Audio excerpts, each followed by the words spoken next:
ಈಗ ಬಿಜೆಪಿಯವರು ಗೋಡ್ಸೆ ಅನುಯಾಯಿಗಳಂತೀರಿ, ಕಾಂಗ್ರೆಸ್ನವರು ಟಿಪ್ಪು ಸುಲ್ತಾನ್ ಪಾರ್ಟ್ 2 ಇವರು.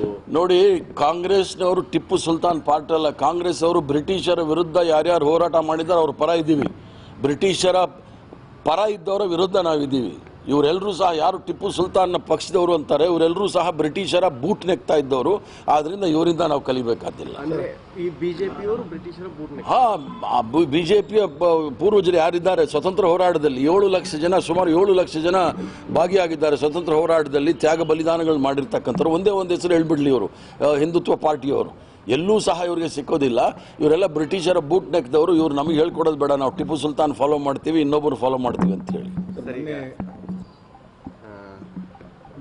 ಲೋಕಸಭಾ ಚುನಾವಣೆ ಬರುತ್ತೆ, ತಾವು ಆಕಾಂಕ್ಷಿಗಳ ಏನಂತ ಹೈಕಮಾಂಡ್ ಡಿಸೈಡ್ ಮಾಡುತ್ತೆ. ಲೋಕಸಭಾ ಚುನಾವಣೆಯಲ್ಲಿ ಯಾರ್ಯಾರು ಸ್ಪರ್ಧೆ ಮಾಡಬೇಕು ಅಂತೇಳಿ ಅದು ಡಿಸೈಡ್ ಮಾಡುತ್ತೆ. ಅದ್ರ ಪ್ರಕಾರ ಅವ್ರು ನಿಲ್ಲು ಅಂದರೆ ನಿಲ್ಲೋದು.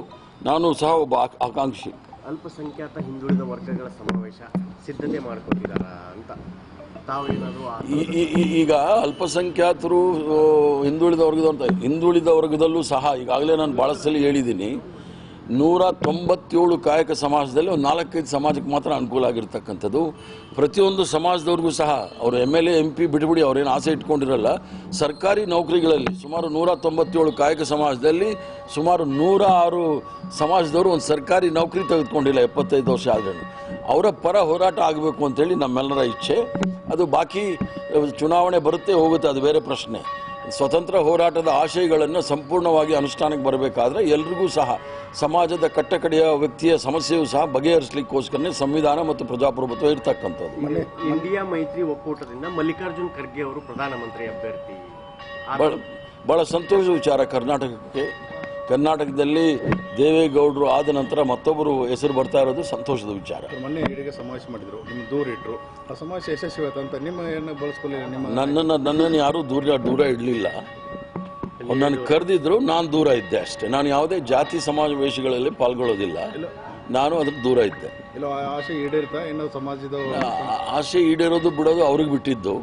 ನಾನು ಯಾವುದೇ ಜಾತಿ ರಾಜಕಾರಣ ಮಾಡಿದವನಲ್ಲ ಇಡೀ ನನ್ನ ಜೀವನದಲ್ಲಿ. ಸೊ ಯಾವುದೇ ಜಾತಿ ಸಮಾವೇಶಗಳಲ್ಲೂ ಸಹ ಭಾಗವಹಿಸೋನಲ್ಲ. ನಾನು ಜಾತ್ಯತೀತ ತತ್ವದಲ್ಲಿ ನಂಬಿಕೊಂಡಿರೋನು.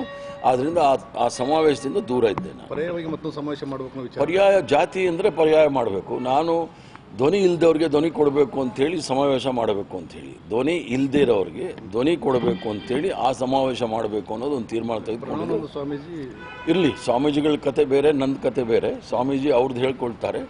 ನಾನು ಈಗಾಗಲೇ ಹೇಳಿದ್ದೀನಿ, ಧ್ವನಿ ಇಲ್ದಿರೋರಿಗೆ ಧ್ವನಿ ಕೊಡ್ತಕ್ಕಂಥ ವಿಚಾರ. ಸಿದ್ದರಾಮಯ್ಯನವರ ಆಶಯ ಸಕ್ಸಸ್ ಆಯ್ತಾ ಆ ಮೂಲಕ, ಈಡಿಗೆ ಸಮಾವೇಶದ ಮೂಲಕ? ಅದು ಅವ್ರನ್ನೇ ಕೇಳಬೇಕು. ಇಲ್ಲ, ನಿಮ್ಮ ನಾಯಕತ್ವನ ನಿಮ್ಮನ್ನ ತುಳಿಲಿಕ್ಕೆ ಆ ರೀತಿ ಪರ್ಯಾಯ ಸಮಾವೇಶ. ಅದು ರಾಜಕಾರಣದಲ್ಲಿ ಭಾಳ ಯಾರನ್ನು ತುಳಿಯೋಕ್ಕಾಗೋದಿಲ್ಲ. ಆ ಥರ ಅವ್ರು ತಿಳ್ಕೊಂಡಿದ್ರೆ ಎಲ್ಲ ಭ್ರಮನಿರಸದಲ್ಲಿ ಇರ್ತಾರಷ್ಟೇ.